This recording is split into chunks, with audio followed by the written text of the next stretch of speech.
십자가는 사랑이다. 예.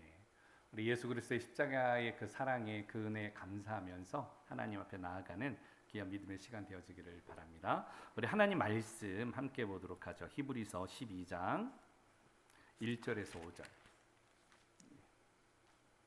히브리서 12장 1절에서 5절 말씀. 저와 한 절씩 교독하도록 합니다. 마이크를 좀 대고 읽어주시기 바랍니다. 우리 예영자매 마이크 대고 읽으세요. 네. 이러므로 우리에게 구름같이 둘러싼 허다한 증인들이 있으니 모든 무거운 것과 얽매이기 쉬운 죄를 벗어버리고 인내로써 우리 앞에 당한 경주를 하며 믿음의 주요 또 온전하게 하시는 이인 예수를 바라보자. 그는 그 앞에 있는 기쁨을 위하여 십자가를 참으사 부끄러움을 개의치 아니하시더니 하나님 보좌 우편에 앉으셨느니라. 너희가 피곤하여 낙심하지 않기 위하여 죄인들이 이같이 자기에게 거역한 일을 참으신 일을 생각하라. 너희가 죄를 쌓으되 아직 피 흘리기까지는 대항하지 아니하고 같이 합니다. 또 아들들에게 권하는 것 같이 너희에게 권면하신 말씀도 잊었도다. 일러스되 내 아들아 주의 징계하심을 경히 여기지 말며 그에게 꾸지람을 받을 때에 낙심하지 말라. 아멘. 기도하도록 합니다. 하나님, 오늘도 말씀의 권고함을 더하사 말씀 듣다가 하나님 만나게 하시고 말씀 듣다가 문제 해결받게 하시고 오늘 주의 말씀이 살아서 우리의 심령과 삶 가운데 역사가 되게 하여 주시옵소서. 예수님 이름으로 기도드리옵나이다. 아멘. 할렐루야. 우리 오른손 들고 인사하도록 합니다. 할 수 있습니다. 할 수 있습니다. 감사합시다. 감사합시다. 사랑합시다. 사랑합시다. 십자가는 사랑이다. 그래요. 오늘 여러분 선포하는 대로 또 고백하는 대로 여러분 삶 가운데 믿음의 역사가 있기를 예수 그리스도의 이름으로 축원합니다. 오늘 무더운 날씨에 오늘 날씨가 굉장히 더워져서 이제 여름이 시작이 된 것 같아요. 벌써부터 더우니 이제 어떻게 하나 걱정들이 앞설 것 같은데 오늘 여러분들의 그 마음 속에 주님의 시원한 성령의 바람이 불기를 예수 그리스도의 이름으로 축원합니다. 주일날 설교 제목이 생각나십니까? 역사적 신앙을 가져라. 이게 주일 설교 말씀이었습니다. 그런데 오늘 말씀은 이어서 되어지는 말씀이에요. 역사적 신앙을 갖는 우리의 성도들이 어떻게 살아가야 되는가에 대해서 우리가 살펴보기를 원하는데 지난 한 달의 말씀 계속해서 했을 때 예수를 따르라. 그리고 예수를 믿으라. 예수께 집중하라 이야기를 했습니다. 그랬던 믿음의 사람들은 슬기로운 신앙생활을 해야 되고 신앙의 중심을 잡아야 되는데 그 신앙생활을 할 때에 오늘 이 이원론적인 그러니까 교회에서는 잘하는데 세상 나가면은 개체반인 사람들 많거든요. 교회 안에서는 거룩한데 세상에서는 오늘 그 모습이 보이지 않는 사람들이 많거든요. 그래서 왜 이런 일들이 있느냐? 그 신앙이 일원화가 안 돼 있기 때문에 그래요. 이원론적으로 나눠졌기 때문에 그래요. 신앙생활은 신앙생활이고 내 사회생활은 사회생활이고 이게 나눠져 있습니다. 이렇게 된 데는 왜 그런가 하면 역사적인 신앙과 세계관을 갖지 못할 때에 이게 이원론적으로 나눠질 수 있어요. 혹은 반대로 신앙 쪽에 집중하다 보니까 세상의 모든 것이 악하고 세상의 모든 것이 오늘 이 더럽다라고 생각해서 오직 기도해야 되고 오직 말씀만 봐야 되고 이단들이 잘 사용하는 패턴이기도 해요. 그래서 약간의 종말론적인 이 사상을 가지고 사상보다는 사실 종말론적인 신앙을 가지면 좋은데 이거를 약간의 협박의 도구처럼 사용을 해가지고 무조건 교회에 충성하라. 교회를 섬겨야 된다. 네, 제가 늘 이야기하지만 성경에 교회에 충성하라고 이야기된 말씀이 있다 그랬어요? 없다 그랬어요? 저는 성경에 안만 찾아도 교회를 사랑하라, 교회에 충성하라, 교회에 헌신하라는 말은 찾아보질 못했어요. 들어보질 못했고 보지를 못했습니다. 그러나 머리 대신 그리스도를 향하여 몸된 교회를 섬기며 오늘 그 몸된 지체들이 오늘 그렇게 공동체로서 오늘 하나님의 뜻을 이루어 나가라라고는 고린도전서에 말씀을 하고 있습니다. 여러분, 이 이야기는 무엇입니까? 주님을, 예수님을 오늘 생각하며 오늘 예수님을 바라보라는 게 우리의 신앙의 궁극적인 목표 아니겠습니까? 그래서 오늘 우리에게는 이 기독교적인 세계관과 또 역사적 이 신앙을 가질 때 이것이 온전한 믿음이 될 수 있어요.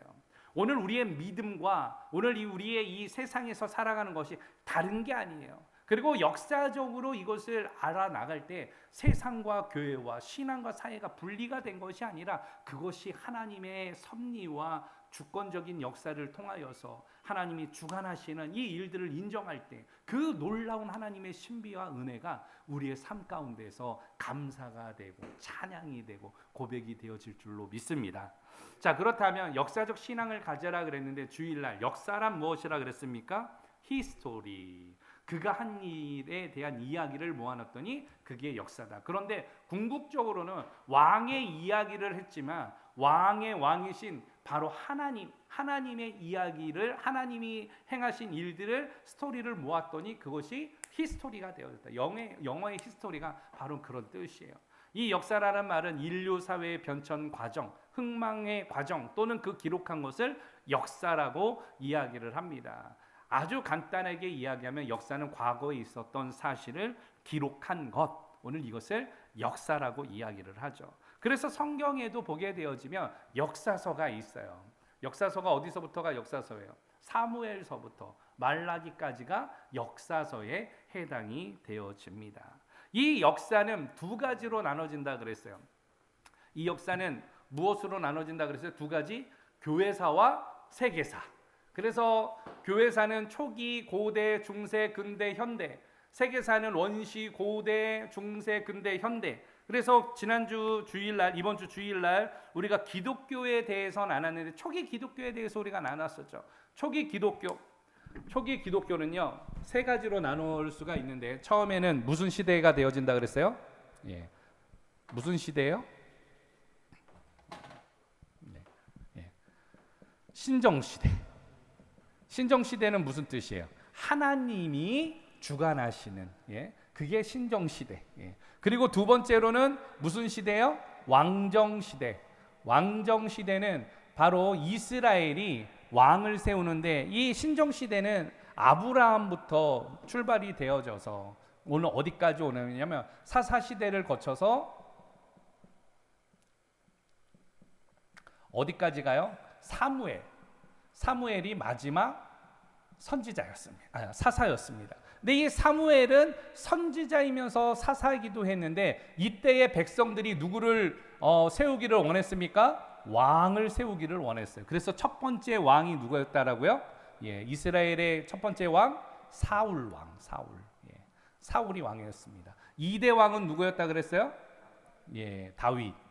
그리고 3대 왕은 누구였습니까? 솔로몬. 근데 솔로몬이 지혜도 얻었지만 이 이방 여인들을 왕비로 맞아들이면서 거기에서 우상이 들어옴으로 나라가 두 개로 나눠져요. 어디하고 어디로 나눠져요? 북쪽 이스라엘, 남쪽 유다. 자, 그런데 외세에 있었던 아시리아가 있는데 아시리아가 북이스라엘을 침공을 합니다. 그래서 북이스라엘이 먼저 멸망을 당하게 되어져요. 그때 정책적으로 이쪽에 있었던 왕족을 포로로 잡아가고 주변에 있던 나라들을 강제 이주시켜서 이 지역은 오늘 다문화 이 민족이 되어집니다. 그래서 이 지역을 뭐라고 부르는가 하면 우리가 잘 알고 있는 사마리아라고 불러요. 사마리아. 자, 그래서 남쪽 유다 사람들은 이 사람들과 상종하지 않습니다. 하나님의 뜻을 거역하고 패망하고 혼혈족이 되어졌기 때문에 오늘 이 사마리아 사람들은 유대 사람들하고 다르다라고 생각해서 오늘 이 사람들을 개취급하기도 하였고요. 상종하지도 않고 그 지역을 가지 않고 대가볼리를 거쳐가지고 올라가는 이러한 일들을 진행합니다. 결과적으로 남쪽과 유다도 했는데 이 아시리아는 누구에게 멸망하는가 하면 바벨론이라는 나라에 오늘 이 멸망을 당하게 되어지고, 이 바벨론이 남쪽 유다를 침공합니다. 마지막 왕이었던 시드기야 왕이 두 눈이 뽑히게 되어지고요. 결과적으로 남쪽 유다도 멸망당하게 되어집니다. 그런데 재미있게도 이때에 누가 가게 되어졌는가 하면 누가 갔다 그랬어요? 여러분들이 잘 알고 있는 다니엘이 이때에 이곳에 오늘 어린 소년으로 가서 그곳에서 오늘 이 왕의 진미를 먹지 않기로 결의를 하고 오늘 열흘 시험을 거친 후에 하나님이 이상과 몽조를 깨달아 알게 하고 나중에 다니엘이 무엇이 되어져요? 총리가 되어집니다. 그런데 이 바벨론도 멸망을 당해요. 누구에게? 성경에는 메대 바사라고 이야기합니다. 오늘 바로 이 나라의 멸망을 당하게 되어져요. 이렇게 멸망을 당한 이 메대 바사에 누가 있는가 하면 고레스 왕이 나중에 출현을 하는데, 이 고레스 왕이 먼저 있었던 황후를 폐위시키고 아내를 맞아들이는데 그 아내의 이름이 누구라 그랬어요? 에스더.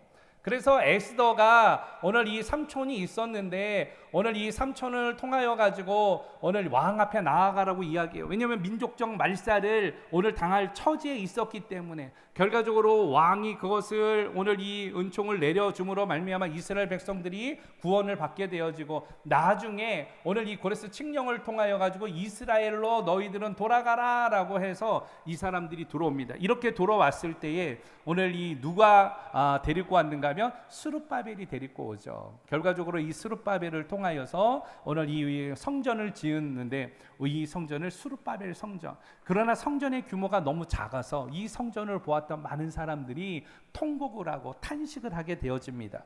또한 오늘 그 가운데 무너진 성벽을 보았던 느헤미야는 오늘 이 어떻게 하는가 하면 여기에 와가지고 52일 만에 무너진 성벽을 재건을 하는 일들을 이루어 나갑니다. 그러나 이때에 요 멸망하기 전에 오늘 누가 활동을 하는가 하면 선지자가 활동하는데, 오늘 선지자 대선지자가 누가 있어요? 이사야 선지자가 있고, 또 누가 있었어요? 엘리야가 있었고, 엘리야의 제자는 누구예요?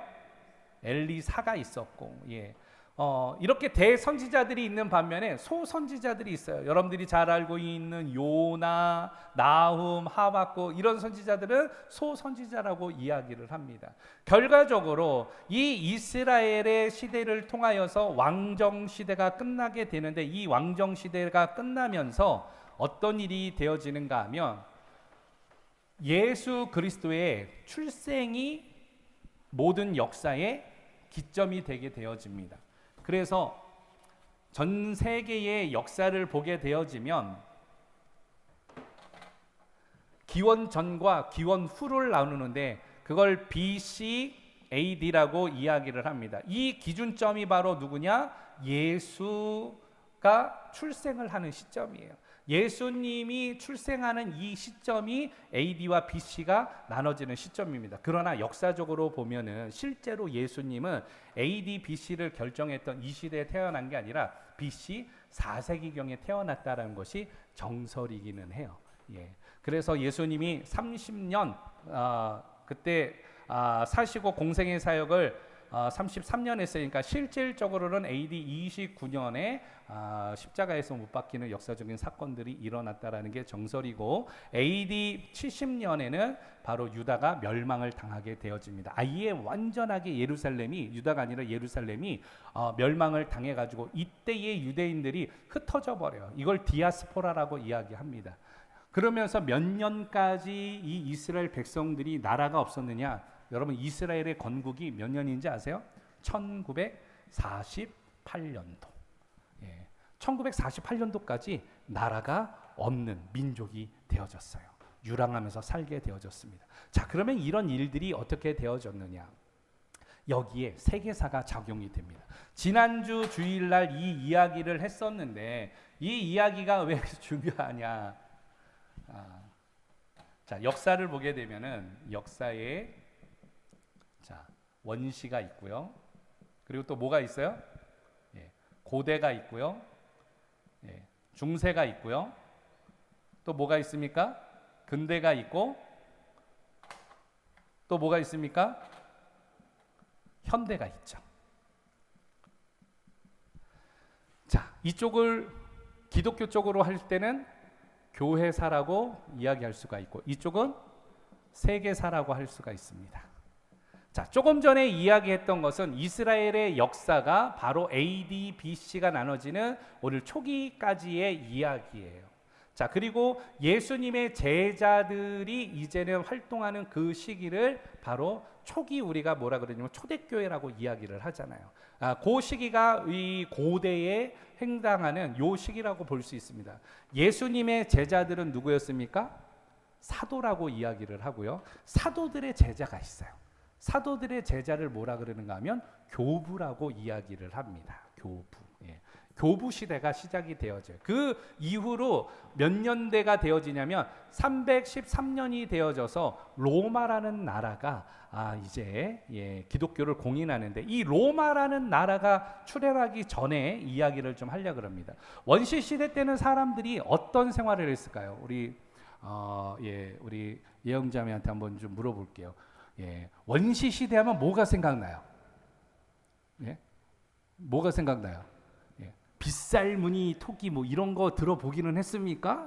그러면서 그 가운데 농경 사회가 아니라 사실은 우리가 배웠던 그 진화론적인 사고에서는 이 원시 시대 하면 유인원 뭐 이런 게 생각나잖아요. 근데 사실은 이 원시 시대 때의 주되게 생활을 하였던 것은 바로 무엇인가 하면 수렵과 무엇이에요? 채집이에요. 수렵과 채집. 수렵, 동물을 잡거나 열려 있는 과일을 따먹거나. 자, 그랬는데 이 사람들이 음식을 먹고 씨를 그냥 아무데나 막 뱉었더니 그 씨가 거기서 자라는 거예요. 씨가 자라네. 그래서 이 씨를 관리할 수 있는 능력이 생긴 거예요. 더 이상 사람들이 이동하지 않고 씨를 심으면 열매를 얻을 수가 있구나. 그렇게 해서 생겨난 게 고대에 뭐가 있는가 하면 농사. 농업적인 일들이 이제 이루어지게 되어집니다. 결과적으로 농업 혁명이 일어나는 거죠. 농업을 통하여서 씨를 관리할 수 있게 되어지는데, 근데 이제 재미난 일이 있어요. 농업을 하다 보니까 어떤 사람은 많은 것을 거둘 수 있는 반면에 어떤 사람은 조금 거두게 되어져요. 왜냐하면 처음에는 농업 기술이 없었는데 돌 가지고 했더니, 옛날에는 나뭇가지로 땅을 파야 됐는데 돌 가지고 했더니 땅이 더 잘 파죠. 그래서 A라는 사람은 더 많은 수확을 했고 B라는 사람은 더 적은 수확을 했어요. 나중에 당신은 어떻게 더 많이 했습니까? 내가 배가 고픈데 좀 이것을 좀 돌려달라 그랬더니 이 사람이 그러면 요구를 하죠. 내가 대신에 곡식을 두는 대신에 이 일을 좀 같이 도와주면 안 되겠느냐. 내가 이렇게 하면 너에게 이 곡식을 좀 나눠주겠다. 이야기를 하죠. 결과적으로 A와 B의 관계 속에서 무엇이 생기는가 하면 여기에 생산물에 대한 권력이 생기게 되어집니다. A라는 사람이 더 많은 것을 오늘 이 수확하면서 얻게 되어진 것이 생산물뿐만이 아니라 거기에 뭐가 생기는 게 되어졌어요? 권력이라는 게 생기게 되어집니다. 여기에서 가장 중요한 시점이 무엇인가 하면 바로 생산 수단과 생산물. 여러분 나중에 공부를 하시면 이런 부분들이 있어요. 인문학적인 부분이 어떻게 지금 교회사하고 연결되어지는지를 보게 되어지는 거예요. 사람들이 다들 부자가 되기를 원하는데, 다들 부자가 되기 위해서는 뭐를 많이 벌기를 원해요? 돈을 벌기를 원하죠. 근데 이 돈을 벌려면 생산물, 돈을 많이 가지면은 내가 부자가 된다라고 생각해요. 그러나 사실은 돈을 많이 가진 사람이 부자가 아니라 바로 돈을 벌 수 있는 플랫폼을 갖게 된 사람들이 부자예요. 이걸 가리켜서 우리는 무슨 가라 그런가 하면, 부자라고 할 때 부자는 현금이 많은 사람이 부자가 아니라 자산이 많은 사람이 부자라는 것이에요. 이게 좀 차이가 있습니다. 결과적으로 농업혁명을 통하여 가지고 이 농업을 통해서 나중에 누가 생기게 되는가 하면 왕이라는 사람이 생기게 되어져요. 왕이 결과적으로 얻는 게 뭐예요? 영토를 많이 가지면은 오늘 그것이 경제권을 갖게 되어지고, 또 영토를 통하여서 오늘 피지배계층인 오늘 바로 국민들을 오늘 생산 수단으로 활용을 할 때에 이 왕은 오늘 많은 부를 갖게 되어진다라고 생각을 했습니다. 결과적으로 이것이 중세 시대에 이어지는데 왕 밑에 나중에 뭐가 생겨요? 영주라는 사람이 있어요. 왕이 전체를 관할을 못하니까 폴리스 개념에서 영주를 세워서 관리를 하게 되어집니다. 자, 그런데 이렇게 해가지고 영주까지가 되어졌는데 혁명이 일어나게 되어져요. 어떤 혁명이 일어나게 되어지느냐? 근대로 한번 좀 넘어옵시다. 조금 좀 빨리 한번 가볼게요. 자, 근대로 넘어올 때에 무엇인가 하면 이 근대에서 재미난 게 하나가 있어요. 뭐가 있는가 하면 18세기에 일어났던 게 있습니다. 시험에 자주 나왔던 건데 18세기에 뭐가 일어났죠? 여러분들 뭐가 일어났어요? 르네상스라고 들어봤습니까? 산업혁명이 일어나게 되어집니다. 증기라는 것을 발견하게 되어지므로 증기의 에너지를 통하여서 사람들이 하던 모든 일들을 공장에 자동화를 하게 되어져요. 생산의 능력이 굉장히 커지게 되어졌습니다. 결과적으로 18세기에 오늘 이 영주 제도가 없어지고 이렇게 되어지는데 이 르네상스 시대를 통하여져 가지고 프랑스에 굉장히 중요한 일이 한 가지 사건이 일어나요. 프랑스에 혁명이 일어났는데 여러분들 그 혁명을 뭐라 그래요? 프랑스 혁명이라고 이야기를 합니다. 지금까지는 왕이 모든 것들을 통치하는 시대였는데 프랑스 혁명을 기점으로 이제는 노동자가 우리도 평등하고 우리도 왕이 아니라 누구나 잘 살 수 있다. 그러면서 인권이라는 이야기를 들고 나와서 프랑스 혁명을 일으키게 되어집니다. 자, 이때로부터 많은 것들이 바뀌게 되어져요. 프랑스 혁명 이후로는 왕 개념이 아니라 이 공장을 갖고 있는 사람들이 이제는 권력을 갖게 되어지죠. 그 사람들을 뭐라고 이야기하는가 하면 여러분들 그런 이야기는 들어봤습니까? 부르주아라는 말 들어봤어요? 예, 부르주아. 좀 럭셔리하게 살고 우리나라로 보면 한량 같은 사람들을 부르주아라고 이야기를 하지만 당시에는 부르주아라는 것은 귀족적 개념을 가지고 있었어요. 당시에는 시민이 어떤 개념이었는가 하면 우리가 있었던 모든 사람들을 시민으로 생각지 아니하고 시민이라고 하는 사람들은 어떤 사람들이냐? 부르주아의 이 생산 수단을 갖게 되어진, 다시 말하면 부자로서 뭔가의 권력을 갖고 있는 사람들을 부르주아라고 이야기를 하게 되어졌던 것이에요. 자, 그런데 이렇게 부르주아가 발생이 되어졌는데 프롤레타리아는 생산 수단으로만 자꾸 활용이 되어지는 거예요. 근데 프롤레타리아가 생산 수단으로 하다 보니까 당연히 화가 나잖아요. 우리가 일을 하는데 돈은 부르주아가 다 버는 거 아니에요. 그러니까 거기에서 화가 나가지고 이 부분을 잠재우기 위해서 그때부터 그들에게 필요한 것들을 더 많은 제공을 하면서 복지라는 서비스 개념이 생기게 되게 되어집니다. 자, 여기에서 재미난 것은 근대 역사를 보게 되어지면 그럼 어떻게 되느냐? 영국이라는 나라, 그리고 프랑스, 또 스페인, 오늘 이런 나라들은 해상을 통하여서 물건을 생산을 해냈는데 이 물건이 더 이상 팔 데가 없는 거예요. 그러니까 이 물건을 어디 가서 파는 거예요? 배를 타고 나가가지고 저기 인도에 가가지고 또 그 영국 사람들은 중국까지 와가지고 물건을 팝니다. 자, 물건을 근데 파는데 보니까 이 물건이 우리는 그게 필요가 없는데 하다 보니까 이 사람들이 어떻게 했는가 하면 야, 물건이 필요가 없어? 야, 물건을 강매를 하기 시작을 하죠. 근데 말을 안 들으니까 아예 그곳을 점령을 해버려요. 그래서 식민지 문화를 만들게 되어집니다. 그래서 영국은 동쪽으로, 이 스페인은 어디로? 서쪽으로, 남미로, 그리고 프랑스는 북미로 이렇게 가게 되어집니다. 자, 이렇게 과잉 생산이 되다 보니까 문제가 생기는데 독일이라는 나라예요. 독일이라는 나라가 이 물건을 팔기를 원하는데 영국하고 프랑스하고 스페인하고 다 해상으로 나가고 본인들 나라에서는 더 이상 갈 데가 없는 거예요. 그러다 보니까 이 가운데에서 남의 것을 빼앗으면 오히려 그것이 해결될 수 있다라고 생각을 해요. 그래서 일어나긴 전쟁이 무슨 전쟁이요? 세계 1차 세계 대전이 일어나게 되어집니다. 그런데 독일이 이겼을까요? 졌을까요? 졌어요. 그래서 막대한 배상금을 물고요. 자신들이 갖고 있었던 영토의 3분의 1을 내놓기도 했습니다. 그러니까 독일 사람들이 굉장히 어렵게 살게 되어졌어요. 그런데 문제가 생깁니다. 세계에 이 대공황이 오게 되어져요. 증기 기관으로 인하여서 생산물들이 더욱더 많아지다 보니까 이제 더 이상 팔 데가 없는 거예요. 다시금 경제 공황이 오게 되어집니다. 그때 독일에서 한 사람이 나타나요. 이 모든 것을 나에게 권력을 주면 내가 이 모든 것을 타개하겠다. 그렇게 해가지고 전쟁을 일으키는데 신의 이름으로 선동하여서 전쟁을 일으킵니다. 그 사람이 여러분 누구예요? 히틀러. 그래서 세계 2차 세계대전이 일어납니다. 독일은 그러나 이겼습니까? 졌죠.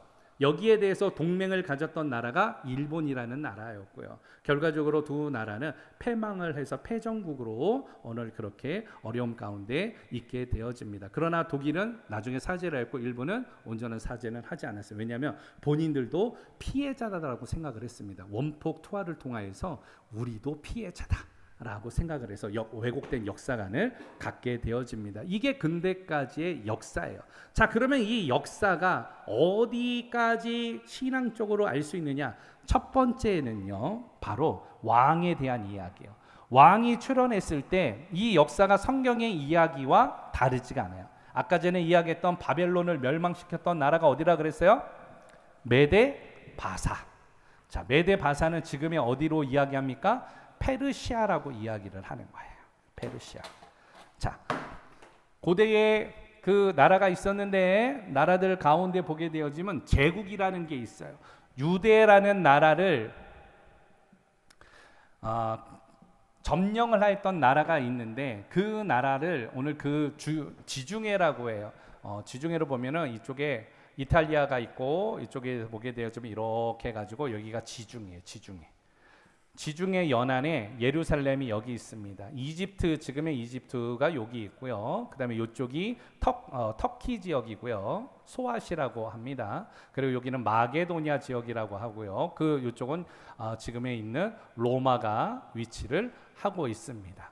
그리고 위쪽으로 보게 되어지면 유럽이 되어지고요. 유럽 가운데 맨 끝에가 어딘가 하면 스페인이 있는데 지금의 포르투갈, 스페인. 오늘 바로 그때는 스페인이 굉장한 큰 영토를 갖게 되어지게 되어집니다. 자, 이런 세계의 역사를 보게 되어졌을 때 이 지중해에 있는 이 지중해 연안을 제패하는 나라가 있었는데 첫 번째로 이것을 제패한 나라가 어디냐? 여러분, 그리스. 예, 그리스가 제국을 만들게 되어지죠. 자, 그리스 하면 누가 생각납니까? 알렉산더가 어디까지를 하냐면 인도까지 오늘 모든 것들을 다 하게 됩니다. 그러나 33세인가요? 아마 제가 알고 있기는 33세로 알고 있는데 요절을 하게 되어져요. 그리고 나서 폴리스로 후계자를 세워놨지 않아서 각 밑에 있었던 장수들이 분할해서 관리하다가 그것이 나라가 깨지게 되어지는데 그리스 다음에 그리스를 이긴 나라가 있어요. 영화 보게 되어지면 영화에 우리 젊은 친구들 보면은 영화 300 생각납니까? 300 스파르타 했던 나라. 이 그리스인데 그리스하고 대적했던 나라가 메데 바사. 지금으로 말하면 페르시아라고 이야기를 합니다. 페르시아. 예.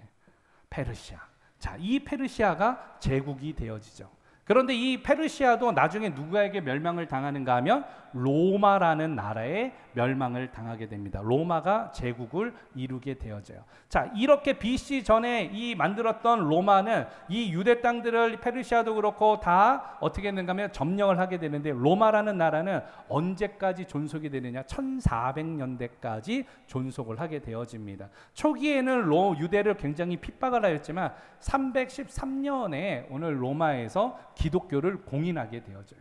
순교의 피를 뿌렸던 유대가 오늘 그 종교가 로마 제국의 바로 국교가 되게 되어집니다. 놀라운 일이죠. 그렇게 되어지면서 니케아 공회를 통해 가지고 그 니케아 사도신경, 그러니까 우리가 사도신경이라고 하는 니케아 신경을 1차 니케아 공의회에서 이야기를 해서 신앙적으로 우리는 이것을 신앙이라고 생각합니다라고 고백을 하게 되어지죠. 결과적으로 세계사에 보면 그리스 제국, 페르시아 제국, 로마 제국이 있는데 이 모든 역사가 성경에 있는 유대라는 자그마한 땅덩어리에 있었던 오늘 이 나라와 무관하지 않다라는 것이에요. 두 번째, 근대에 와서 이러한 전쟁을 통하여서 이 역사는 양대로 현대 근대로 오게 되면 나눠지게 되어집니다. 이전에는 이 경제 대공황을 타개하기 위해서 미국은 뉴딜 정책을 발표하게 되어지는데 이때 나온 게 있어요. 미국과 소련이에요. 미국과 소련은 무엇인가 하면 미국은 민주주의를 택했고 소비에트 연맹은 사회주의를 택합니다. 이 민주주의를 택한 곳에는 자본주의가 형성이 됐고 사회주의를 택한 곳에는 공산주의가 형성이 되게 되어집니다. 결과적으로 이것은 나중에 무엇으로 되어지는가 하면 보수와 진보로 나눠지기도 하게 되어집니다. 이곳에는 절대적인 여러 가지의 부분이 있는데 절대주의가 있어요. 여러분, 절대주의는 뭐예요? 절대적인 진리가 존재한다라는 거. 우리가 기독교 종교 가운데 있는 거죠. 또 이곳에 있는 것은 철학 사상은 플라톤. 예. 그리고 또 상대주의가 있어요. 상대주의. 예. 오늘 인문학을 하니까 다들 재미가 없으시죠? 어렵죠? 예, 갑자기 강의가 되어져서. 예. 신학교에서 예전에 중국에 가가지고 벌써 한 15년 전, 20년 전 일이네요.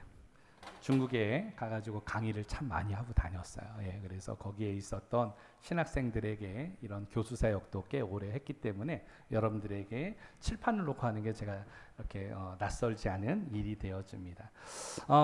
우리 또 이야기하면 절대주의가 있고요. 상대주의가 있고요. 예, 그리고 또 뭐가 있어요? 회의주의가 있습니다. 그리고 나서는 요새 이제 포스트 모더니즘이 되어지기 때문에 다원주의가 있습니다. 절대주의는 절대적인 진리가 존재한다. 상대주의는 그것이 존재하지 않는다. 회의주의는 뭐예요? 존재할 수도 있고 존재하지 않을 수도 있다. 다원주의는 그냥 다양해, 여러 가지 인정해, 이렇게 이야기하는 거죠. 이 절대주의에는 기독교가 있고요. 그리고 상대주의에는 뭐가 있어요? 여러분들 잘 알고 있는 힌두교. 또 뭐가 있어요? 불교. 불교는 사실 어디에서 나왔는가 하면 힌두교에서 나왔어요. 힌두교에 있었던 석가라는 사람이 출가를 해가지고 깨달음을 얻어가지고 만든 종교가 불교입니다. 그런데 이 불교라는 이 종교는요, 100년 만에 인도에서 아예 사라지고 불교도들은 힌두교로 흡수가 되어집니다. 그러나 불교가 동쪽으로 와서 그의 제자들이었던 아라한들이 결과적으로 만든 진리를 통하여서 소승불교와 대승불교로 나눠지고 결과적으로 이제 불교에 있는 석가를 신처럼 숭배하게 되어지는데, 석가는 신이 아니거든요. 석가는 종교 개혁주의자였습니다. 어떻게 보면은 인문학으로 보게 되어지면 석가라는 사람이 굉장히 종교 개혁을, 우리로 따지면 루터처럼 굉장히 훌륭한 일을 해낸 사람이구나라는 것을 나중에는 알 수 있습니다. 이 부분에 대해서는 나중에 한 번쯤 더 또 다뤄보도록 하겠습니다. 절대주의에는 플라톤이라는 신학자가 있고요. 그리고 상대주의에는 아리스토텔레스라는 신학자를 들 수 있고, 이 회의주의에는 여러분들이 잘 알고 있는 니케는 뭐라 그랬어요? 신은 죽었다. 신은 존재하지 않는다. 신은 죽었다라고 이야기를 할 수 있습니다. 결과적으로 우리는 절대주의자들로서 살아갈 때에 이 절대주의자들이 이야기하는 게 보수, 진리는 절대적이다. 상대주의는 진보, 이게 바뀔 수도 있다. 그렇게 해서 모든 것들이 이렇게 좀 나눠지는 일들을 보게 되어집니다. 오늘 역사에 대해서 이렇게 이야기하는 관점은 그렇습니다. 여러분, 이렇게 역사를 이야기를 하면서 많은 사람들이 관심 있는 게, 그럼 그 역사가 나하고 무슨 관계가 있는데, 그런 이야기잖아요. 역사가 나하고 도대체 지금 무슨 관계가 있느냐. 여러분, 근데 역사를 알면 여러분들의 삶이 보여요. 여러분 다들 부자가 되고 싶죠? 부자 안 되고 싶습니까? 예영이 부자 안 되고 싶어요? 부자 되면 좋잖아. 실제로 부자 되면 싫습니까? 부자 되면 좋잖아요. 부자 되면 할 게 많거든요. 그런데 부자는, 돈이 많은 사람이 부자가 아니라 그랬죠. 아까 전에 뭐라 그랬어요? 돈이 아니라 생산 수단을 갖는 사람이 부자라 그랬습니다. 결과적으로 중요한 건 생산 수단을 갖고 있느냐, 생산물을 갖고 있느냐, 물질적인 돈을 많이 갖고 있느냐가 아니라 이것에 대한 플랫폼을 갖고 있느냐예요. 여러분, 플랫폼을 가져야지 돈을 벌 수 있는 거예요. 이 돈을 벌기 위하면 돈이 많아지는 것으로 기뻐하는 게 아니라 플랫폼을 갖게 되면 돈은 당연히 오늘 따라오는 거예요. 역사적으로 봤을 때 이 역사라는 것은 결과적으로 무엇이냐, 역사를 작용하는 것은 경제였습니다. 경제라는 것은 경제가 이 통하여서 많은 것을 얻게 되어질 때 사람들은 무엇을 갖게 되느냐? 권력이라는 것을 갖게 되어지는 거예요. 그래서 이 관점을 여러분들이 잘 가졌을 때 굉장히 중요한 부분들이 있어요. 그러면 우리는 이 땅에서 가난하게 살아가야 되느냐? 그렇지 않아요. 여러분, 생산 수단에 대한 고민을 하면 부자로 살아갈 수 있습니다. 근데 다 부자 되기를 원하는데 가장 중요한 건 여기서 이야기할 때에도 역사를 통하여서 이야기하는 건 바로 그래요. 역사는 아까 전에 경제하고 연계되어진다 그랬잖아요. 그런데 이 경제를 수단을 많은 사람들이 갖다 보니까 불법적인 일도 하고 편법적인 일도 하고 내가 많이 받았는데 남한테는 조금 나눠주고 뭐 이러면서 무엇을 갖게 되냐면 죄책감을 갖게 되어죠. 죄책감. 이 죄책감을 갖다 보니까 이 죄책감을 덜어내려고 사람들이 어디를 찾아가요?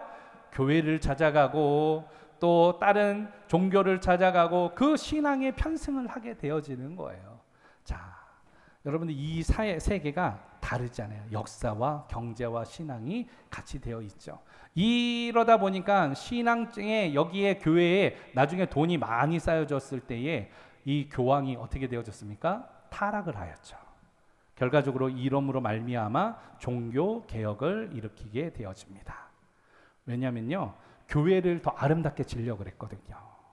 교회를 더 아름답게 지기 위해서 사람들은 미사라는 제도를 만들었어요. 미사를 통하여 가지고 지상에 있는 사람이 오늘 죽은 사람을 위하여서 기도하고 미사를 많이 드리면 그들의 죄가 탕감받아 가지고 나중에 천국을 갈 수 있다. 그러면서 속죄표를 팔게 되어졌어요. 면죄부를 팔게 되어졌습니다. 그걸로 더 아름다운 성전을 짓고 오늘 그것을 이용해 가지고 교회가 더욱더 흥왕하는, 교회에 충성해라, 교회를 위하여서 헌신해라, 이 이야기를 했던 거예요. 여러분, 지금의 모습과 중세시대 종교개혁의 이전의 모습이 같다 다르다? 같다라는 거예요. 우리가 반성해야 돼요. 역사를 보면 우리가 그러면 어떤 일을 해야 되느냐? 우리 예영자매 기대되는 게 있어요. 뭐냐면 이제 막 태국 나가서 선교한대요. 예, 기대돼요. 하나님에 대한 열방을 통하여서 복음을 들고 나가는 거예요.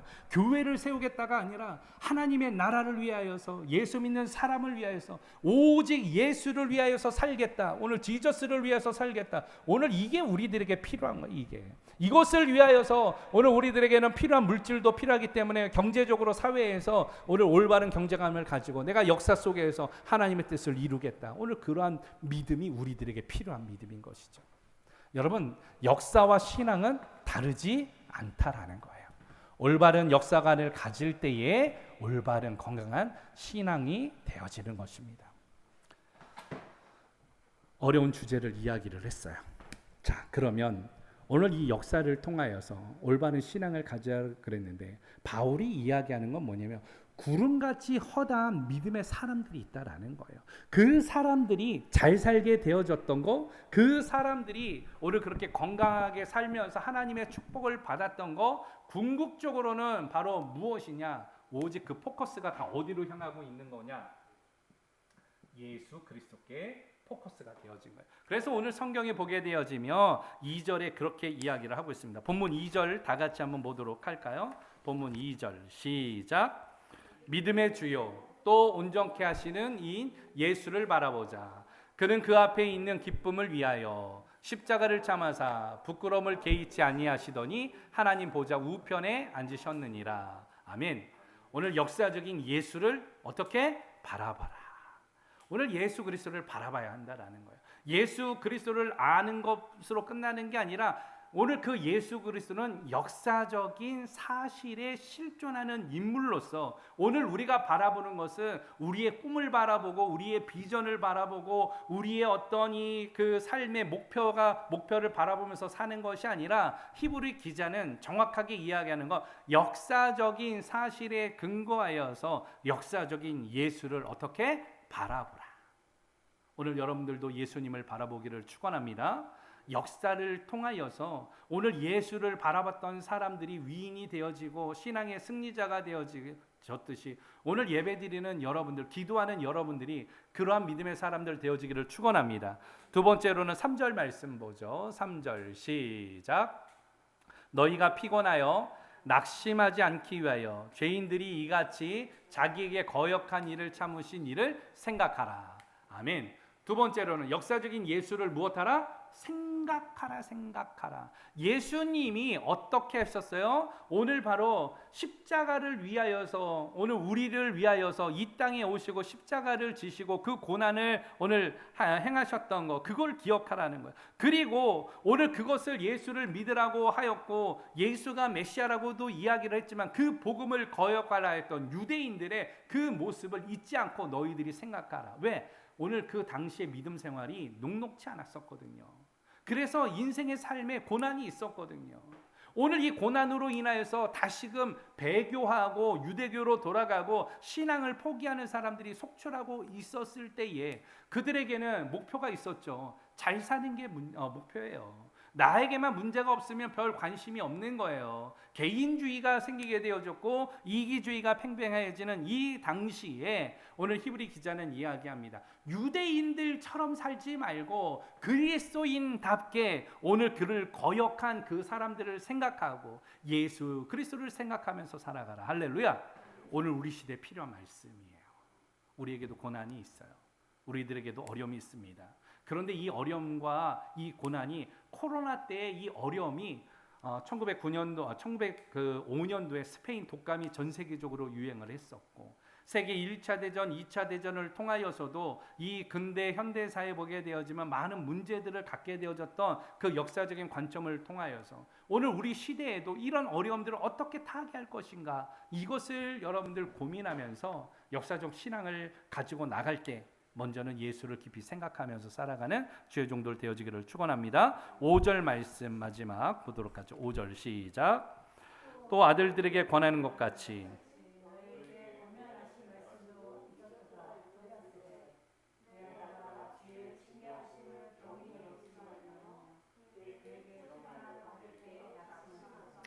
역사적인 예수로 인하여서 무엇하지 말라? 낙심하지 말라. 여러분 낙심되는 일이 있어요. 어떤 일에 대하여서 책망을 받거나 훈계를 받거나 교훈을 받을 때 그것으로 인해서 낭망되기도 하죠. 어떻게 목사님이 저럴 수 있어? 어떻게 교회가 저럴 수가 있어? 그런 이야기를 할 때에 여러분 낙심하지 마세요.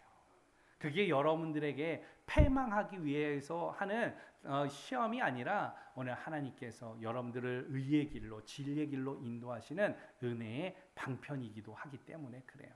이 땅에 살아갈 때 낙심하지 않는 역사적인 신앙을 갖는 믿음의 사람들 되어지기를 예수 그리스도의 이름으로 축원합니다. 세계사를 이야기를 했어요. 예. 결과적으로 여러분 교회사와 세계사가 다 같이 공존하는 이야기예요. 성경이라는 것은 인류의 사실은 역사책은 근대에 있어서 최초의 역사서가 고대 원시에 대한 이야기를 풀지 못합니다. 예. 그 역사서가 BC 425년도에 출간이 되어졌기 때문에 그 이전의 역사에 대해서는 사실은 뭐라고 이야기할 수가 없어요. 그런데 성경은 그것을 이야기하고 있거든요. 역사적인 사실들에 대해서 그걸 고고학적으로 증명할 수 있는 방편들도 많이 있습니다. 신앙, 기독교는 허구가 아니에요. 기독교는 역사적 사실을 가지고 있는 진리의 종교입니다. 여러분들 그 신앙의 주체는 예수 그리스도이십니다.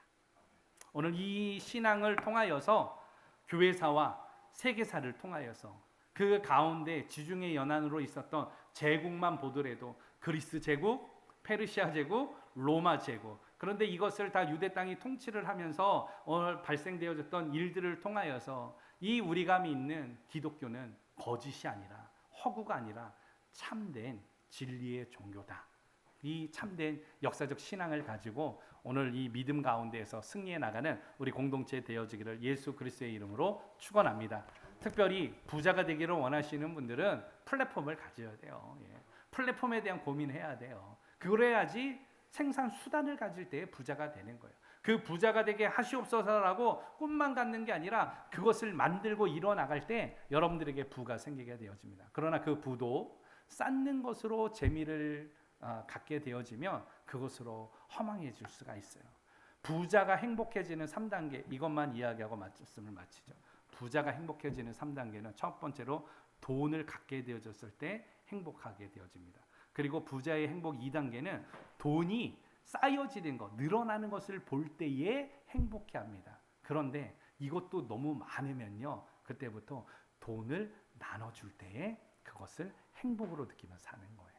그걸 우리는 도네이션이라고 이야기하고 기부라고 이야기를 합니다. 받는 사람보다 주는 사람이 기뻐지는 이유가 여기에 있는 것이에요. 우리는 세상에 물질은 없지만 우리는 믿음을 가지고 살아가고 있어요. 여러분, 믿음을 나누고 생명을 나누고 복음을 나누고 오늘 바로 그러한 이 가운데에 사랑이 허덕이는, 이 사랑을 궁핍함에 있어서 허덕이는 이 사람들에게 사랑을 나눌 줄 아는 그러한 믿음의 공동체 되어지기를 예수 그리스도의 이름으로 축원합니다. 역사적 신앙을 가져라. 오늘 성경에서는 히브리 기자는 세 가지로 이야기를 하고 있습니다. 역사적인 신앙을 가질 때 가장 중요한 거, 오늘 역사적인 예수를 바라보라. 역사적인 예수를 생각하라. 역사적인 예수로 낙심하지 말라. 오늘 이 세 가지를 잊지 아니하고 믿음으로 승리하는 주의 종들 되어지기를 예수 그리스도의 이름으로 축원합니다.